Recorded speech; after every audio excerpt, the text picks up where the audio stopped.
Nous sommes en 1979 à l'aéroport de Roissy. Le personnel enregistre un avion qui avait atterri à 22h45 exactement. Dans l'avion se trouvaient un pilote et un copilote et le nom de leur compagnie aérienne était Air Makana. Les autorités, comme à leur habitude, prennent soin de relever l'identité des deux passagers qui sont de nationalité congolaise. Cependant, quelque chose cloche. Une enquête est menée le lendemain de l'atterrissage et on découvre que l'avion ne figure sur aucun des registres de vol censés atterrir cette nuit-là. De plus, à la connaissance des autorités aéroportuaires, aucune compagnie aérienne connue ne porte le nom de Air Makana. Encore plus étrange, il a été notifié que les passagers ont bien débarqué en France, mais l'avion est mystérieusement introuvable. Les autorités françaises décident de contacter leur homologue congolais pour avoir plus d'informations. Une enquête est alors mise sur pied par les services compétents du Congo. Tous savent qu'il existe bel et bien un village en République du Congo qui s'appelle Makana. Les enquêteurs se rendent donc dans ce village.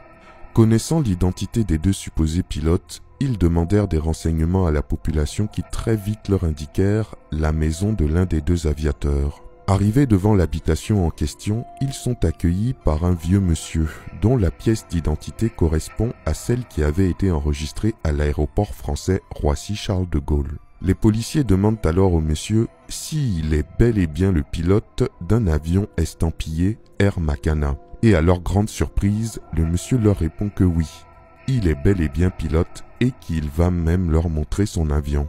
Le pilote rentre dans la maison et ressort avec un avion en modèle réduit qui tient à peine dans sa main et sur lequel est marqué Air Makana.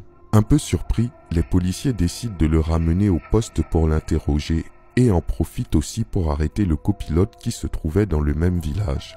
Les deux individus leur expliquent alors que leur avion n'est pas comme les autres. La journée, il ressemble à un petit modèle d'avion en bois, mais la nuit, grâce à divers traitements mystiques, il se transforme en un gros porteur dont les performances n'ont rien à envier aux avions des Blancs. Il signifie que ce n'est pas la première fois qu'ils sont allés en France de la sorte. C'est pour eux une chose courante et voyagent d'ailleurs dans divers pays du monde.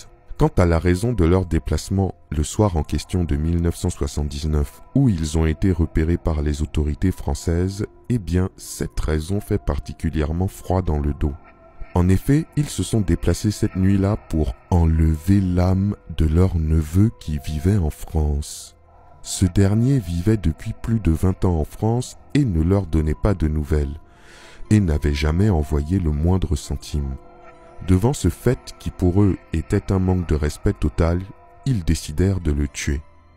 Il a effectivement été démontré plus tard que le lendemain de leur atterrissage mystique, le neveu en question dont ils parlaient était mort. Waouh! Quelle histoire incroyable! Croyez-vous qu'une telle chose est possible? J'attends vos réponses dans les commentaires. Nombreuses sont les histoires d'avions mystiques en Afrique, mais celle-ci est particulièrement truculente. Merci pour votre fidélité et je vous dis à très bientôt pour une nouvelle vidéo. C'était Takashi J.